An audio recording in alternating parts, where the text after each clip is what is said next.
Teka-teki mengenai status hukum mantan Menteri Agama Yakut Kholil Qomas dalam sengkarut penyelenggaraan ibadah haji akhirnya terjawab. Komisi Pemberantasan Korupsi (KPK) secara resmi menetapkan Yakut sebagai tersangka dalam kasus dugaan tindak pidana korupsi kuota haji periode 2024. Penetapan tersangka ini dikonfirmasi langsung oleh Wakil Ketua KPK, Fitroh Roh Cahyanto. Saat dikonfirmasi mengenai status hukum mantan Menak tersebut, Fitroh membenarkan bahwa surat penetapan tersangka telah diterbitkan. Benar, kata Fitroh singkat melalui pesan singkat kepada awak media Jumat 9 Januari 2026.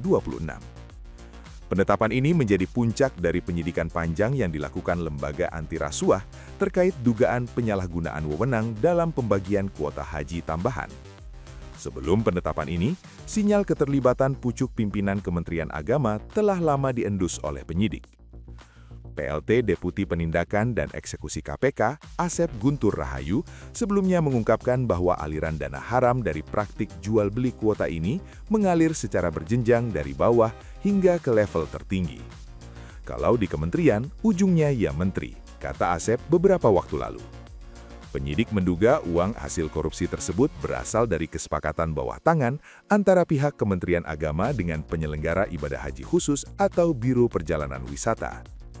Juru bicara KPK, Budi Prasetyo menyebut, uang tersebut berkaitan dengan pengelolaan kuota haji tambahan yang diperjualbelikan.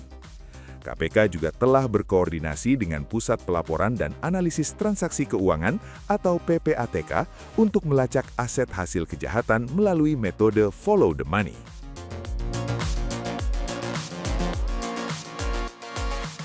Duduk perkara. Kasus ini bermula dari kebijakan diskresi Menteri Agama Yakut Kholil Qomas terkait pembagian tambahan kuota haji sebanyak 20.000 jemaah pada tahun 2024. KPK menemukan indikasi pelanggaran terhadap Undang-Undang Nomor 8 Tahun 2019. Kuota tambahan yang seharusnya dialokasikan 92% untuk jemaah haji reguler guna memangkas antrian panjang justru dibagi rata 50/50 antara haji reguler dan haji khusus. Kebijakan ini diduga merugikan sekitar 8.400 jemaah haji reguler yang seharusnya bisa berangkat namun tersingkir. Estimasi kerugian negara dalam skandal ini ditaksir mencapai lebih dari 1 triliun rupiah. Sikap irit bicara Yakut. Yakut Kholil Qomas sendiri tercatat telah 2 kali diperiksa KPK dalam tahap penyidikan, terakhir pada Selasa 16 Desember 2025. Usai pemeriksaan tersebut, Yakut memilih irit bicara dan enggan membeberkan materi pertanyaan penyidik. Saya sudah memberikan keterangan kepada penyidik. Untuk detailnya silahkan ditanyakan langsung ke penyidik, ujar Yakut kala itu. Penetapan tersangka ini sekaligus menepis isu keretakan di internal pimpinan KPK. Sehari sebelumnya, Kamis 8 Januari 2026, juru bicara KPK Budi Prasetyo menegaskan bahwa pimpinan KPK bulat suara dan hanya menunggu momentum kelengkapan administrasi, termasuk hasil penghitungan kerugian negara dari Badan Pemeriksa Keuangan atau BPK, untuk mengumumkan status tersangka.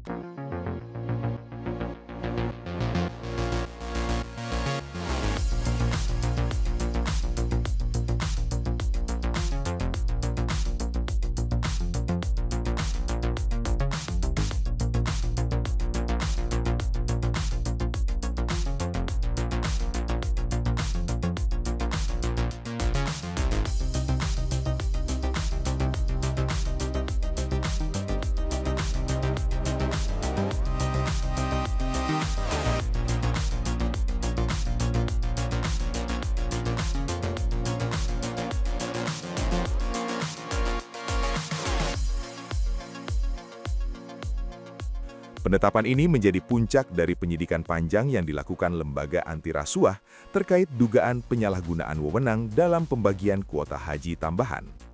Sebelum penetapan ini, sinyal keterlibatan pucuk pimpinan Kementerian Agama telah lama diendus oleh penyidik.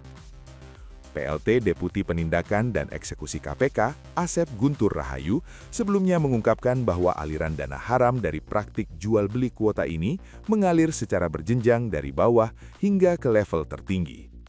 Kalau di kementerian, ujungnya ya menteri, kata Asep beberapa waktu lalu.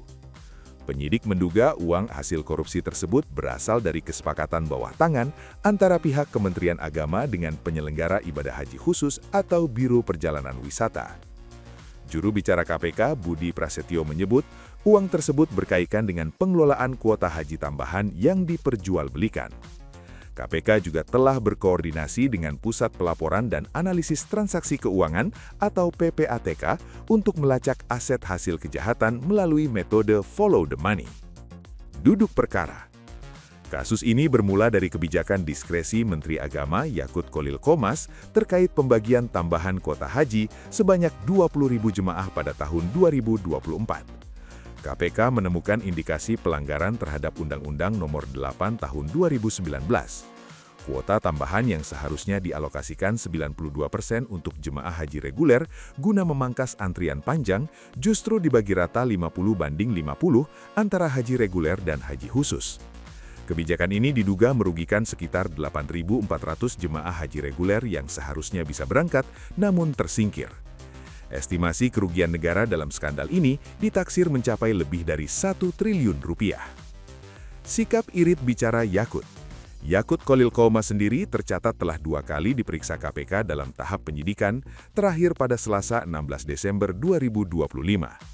Usai pemeriksaan tersebut, Yakut memilih irit bicara dan enggan membeberkan materi pertanyaan penyidik. Saya sudah memberikan keterangan kepada penyidik. Untuk detailnya silahkan ditanyakan langsung ke penyidik, ujar Yakut kala itu. Penetapan tersangka ini sekaligus menepis isu keretakan di internal pimpinan KPK.